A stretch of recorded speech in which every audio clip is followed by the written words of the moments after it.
Have you ever dropped your phone into a pond only to find out it's completely dead and no longer works?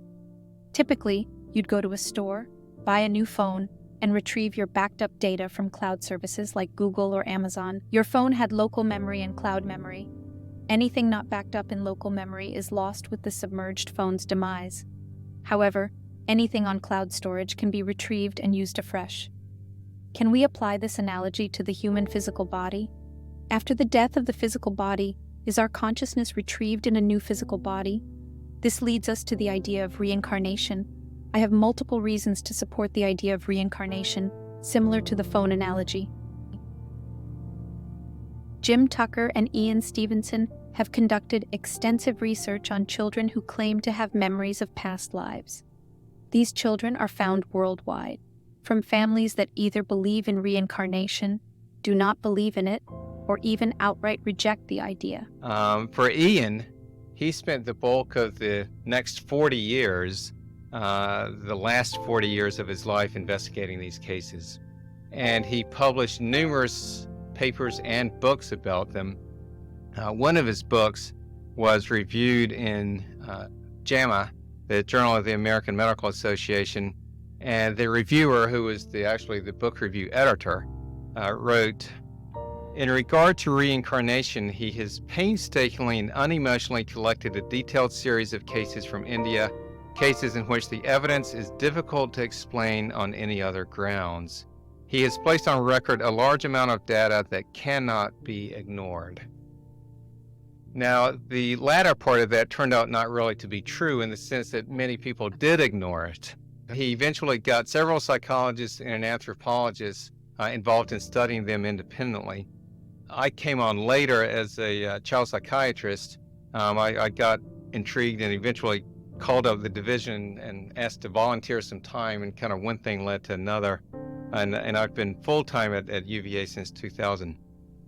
So now that we've been studying these cases actually for over 50 years, we have collected over 2,500 cases from around the world. This 22 months old is one that has gotten a fair amount of press. You may have heard about it. A little boy named James Leininger. He's a boy who talked about being a pilot who was killed during World War II, and it's believed that that pilot has now been identified. So his parents are this Christian couple in Louisiana, and his dad in particular was quite opposed to the idea of past lives. My mom said maybe he's experiencing a past life. My comment was, bull. This is not happening in this house. I don't believe in that stuff. I said, and if that's what you're thinking, then I'm going to prove y'all wrong. I remember one time where James was talking about his airplane, and Bruce had asked him, "Do you remember what kind of plane you flew?" And he said it was a Corsair. The Corsair was fast. Agility was very high. I went to the internet, started to do some research, found out that there was no Corsair that flew off in Natoma Bay. And since there was no Corsair on Natoma Bay, all these memories, to be polite, it was just baloney. One day, James and I were talking. I said, "I know you have those nightmares all the time. Who's the little man? Do you remember what your name was?" And he said, "James." And I said, "Do you remember what your last name was?" And he said, "Mm-mm." Found a list of men that had been killed serving on World War II aircraft carriers. There was one guy killed during the Battle of Iwo Jima, and his name is James M. Houston, Jr. As soon as Bruce found the name James Houston, I really wanted a photo of him. I wanted to know what he looked like. It took me probably 6 weeks of research before I was able to find someone in his family. So I said, we would love to have photos. Is there any way you could send me some pictures of your brother? And she said, sure. Every day I was waiting for the mailman to come. And I got the package, ripped it open. And then as I'm flipping through these pictures Ann sent me, I was like, oh my God. And all of a sudden, there's a picture, James M. Houston, Jr., standing in front of a Corsair. It was huge. James M. Houston, Jr., before he was assigned to Natoma Bay, was in a Navy squadron that flew Corsairs.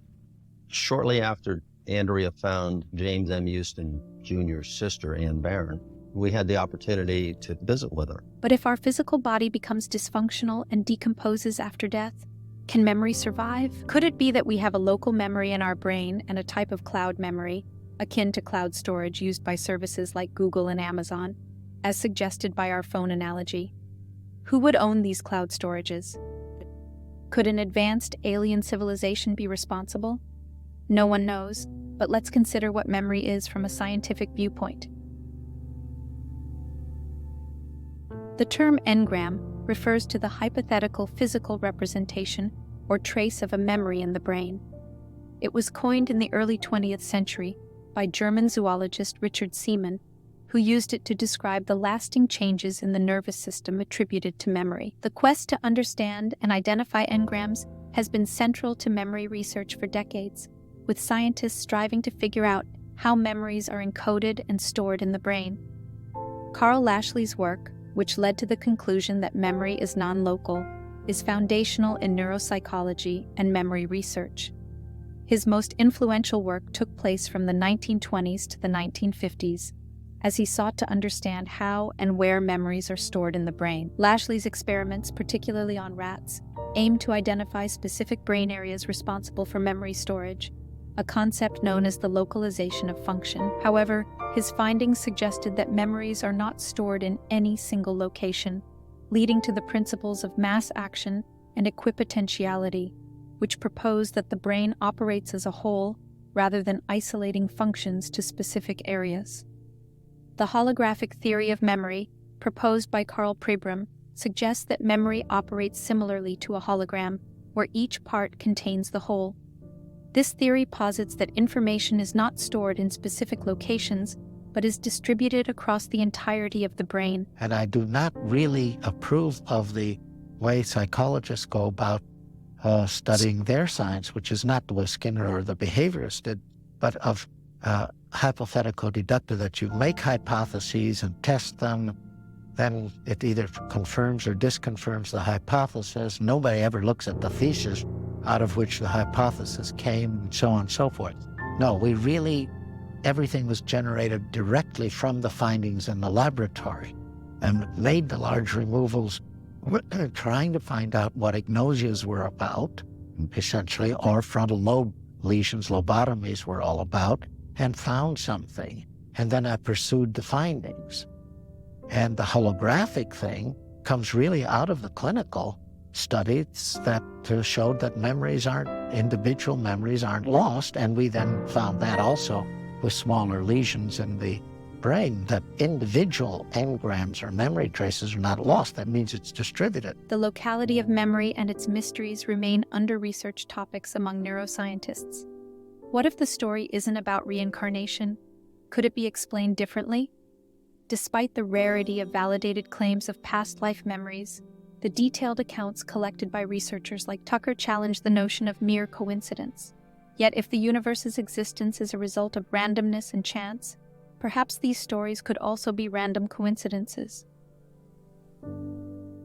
If there is a higher level being responsible for reincarnation, or something akin to the phone analogy, it doesn't necessarily contradict any accepted scientific theories. Evolution by natural selection, for instance, still accounts for the diversity of physical bodies, just as the variety of phones in the analogy. The concepts of non-locality of memory and quantum mechanics remain unviolated.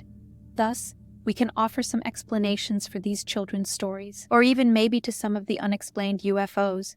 Reincarnation has been a belief of ancient philosophers such as Buddha and those from the Vedanta tradition. Philosophers like Arthur Schopenhauer also believed in reincarnation. I have been amazed by the stories of these children and wonder about the phenomenon.